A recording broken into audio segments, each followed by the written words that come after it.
BFM Business. Toute l'info éco et business à la mi-journée. 60 minutes business. Claire Sergent. À 12h22, on va parler du pass sanitaire qui est examiné cet après-midi par le Conseil constitutionnel. Et il y a des dispositions dans ce projet de loi qui donnent des surfroides aux entreprises. On est en ligne avec Nelly Jean-Marie. Vous êtes avocate associée et fondatrice du cabinet d'avocats Avanti. Bonjour. Bonjour. Bonjour maître. Alors, ce qui donne des surfroides aux entreprises, c'est tout ce volet de sanctions qui les attend. On va commencer par la plus lourde, le licenciement. Alors on sait que le licenciement pour motif personnel a été retoqué par les sénateurs. Il ne sera pas appliqué, mais pour autant il ne disparaît pas complètement parce qu'il y a toujours la possibilité de licencier un salarié, pas en CDI, mais en CDD. Tout à fait. Effectivement, le licenciement avait été évoqué dans l'une des premières versions du projet de loi. Et l'hypothèse du licenciement en tant que tel a été supprimée, sauf pour les CDD, donc les salariés finalement qui ont un statut déjà précaire. Pour eux, il sera possible de faire des ruptures anticipées de CDD.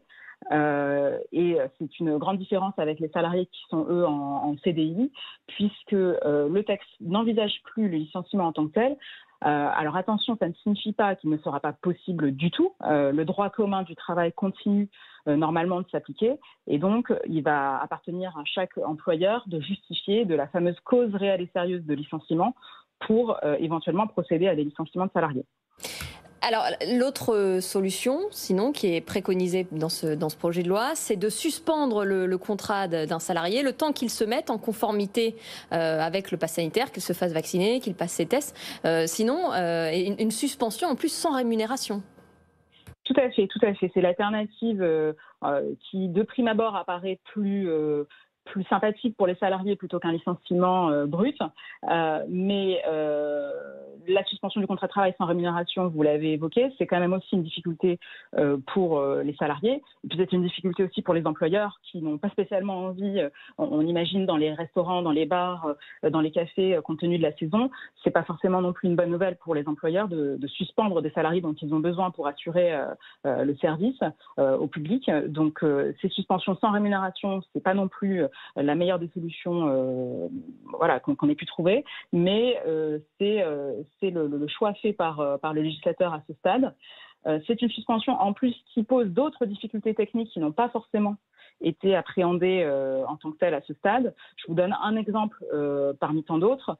On dit que c'est une suspension sans rémunération, mais d'un autre côté, pour certains salariés, le texte organise un maintien des garanties de protection sociale. Alors qu'est-ce que ça vise ? Ça vise notamment la mutuelle, qui est habituellement cofinancée par l'entreprise et les salariés, sauf que s'il n'y a plus de salaire, mais il n'y a plus d'assiette pour effectuer le précompte qui est habituellement opéré pour payer les organismes assureurs. Mais justement, c'est sur ce point-là, sur ces sujets les plus controversés, que le Conseil constitutionnel pourrait dire non, en fait, parce que vous le citez, il y a quand même des loups dans du flou dans ces mesures-là. Est-ce que c'est pas justement ces points-là où le Conseil constitutionnel, même s'il va avoir à l'esprit qu'il y a un contexte sanitaire particulier et qui va évidemment pas tout censurer, mais sur ces points-là, il y a quelque chose à dire. Et effectivement, il y a des trous dans la raquette, si vous me passez l'expression. J'ai cité un exemple, mais il y en a bien d'autres. Le Conseil constitutionnel sera probablement tiraillé entre le besoin de finalement valider cette loi pour que les mesures d'urgence soient prises en temps et en heure. Et d'un autre côté, il y a des choses qui sont encore floues, alors qui feront probablement l'objet de précision par voie de décret, par voie de circulaire de l'administration. Et après, il y a une autre solution pour le Conseil constitutionnel, c'est éventuellement, comme il le fait parfois, de valider la loi, mais avec des réserves justement pour inviter le législateur ou l'administration à préciser certains points.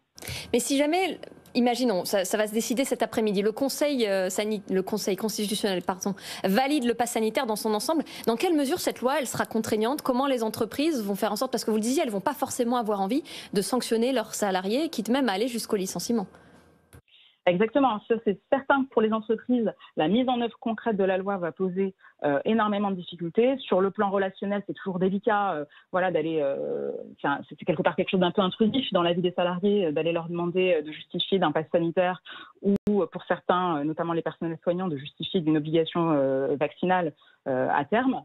c'est effectivement très délicat. Et à ce stade, le projet est lacunaire, le projet de texte est lacunaire, puisqu'on ne dit pas exactement comment les employeurs vont devoir mener ces contrôles. Il y a clairement un transfert de responsabilité de l'État vers les entreprises. On le voit bien, on l'a bien vu l'année dernière pour les attestations de déplacement, il ne pouvait pas y avoir de policiers derrière chaque citoyen. Et parce là, justement, pardon, on demande aux employeurs d'être derrière chaque salarié. Pardon, j'en profite parce que justement, quand vous parlez de ces contrôles pour voir si un salarié est vacciné, c'est pas le directeur d'une entreprise qui peut le demander, ça doit forcément passer par la médecine du travail.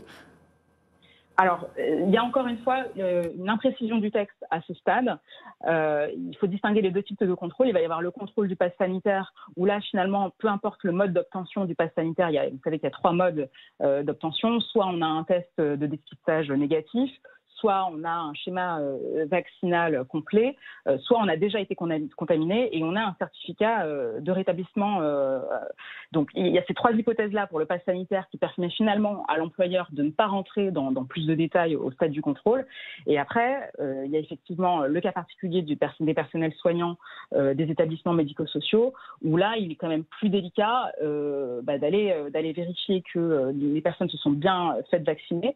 À ce stade, le projet de loi invite quand même les employeurs, c'est toute la difficulté du texte, invite l'employeur à aller justement réclamer ces justifications de vaccination à terme. Donc il y a un calendrier progressif, mais à terme, il faut que ces personnels justifient d'un parcours vaccinal complet.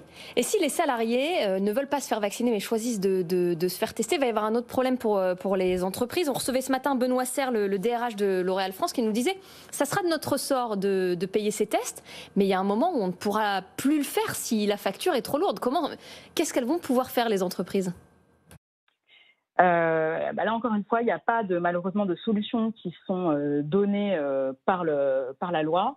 Ces entreprises, finalement, soit on va avoir affaire à des suspensions de contrats de travail qui vont perdurer dans le temps, en espérant tout de même qu'à un moment donné, la crise soit résorbée et que tout ça soit loin derrière nous. Mais c'est vrai que dans l'immédiat et pour les semaines, voire les mois à venir, il y a une vraie difficulté. À noter toutefois que les mesures qui sont prises dans ce projet de loi sont temporaires. On est normalement sur un régime transitoire qui a vocation à s'interrompre au 15 novembre prochain. Donc d'ici là, on imagine que le gouvernement interviendra à nouveau en fonction de l'évolution de la crise sanitaire, pour apporter les précisions nécessaires. Merci beaucoup, maître Nelly Jean-Marie. Je rappelle que vous êtes avocate associée et fondatrice du cabinet d'avocats Avanti.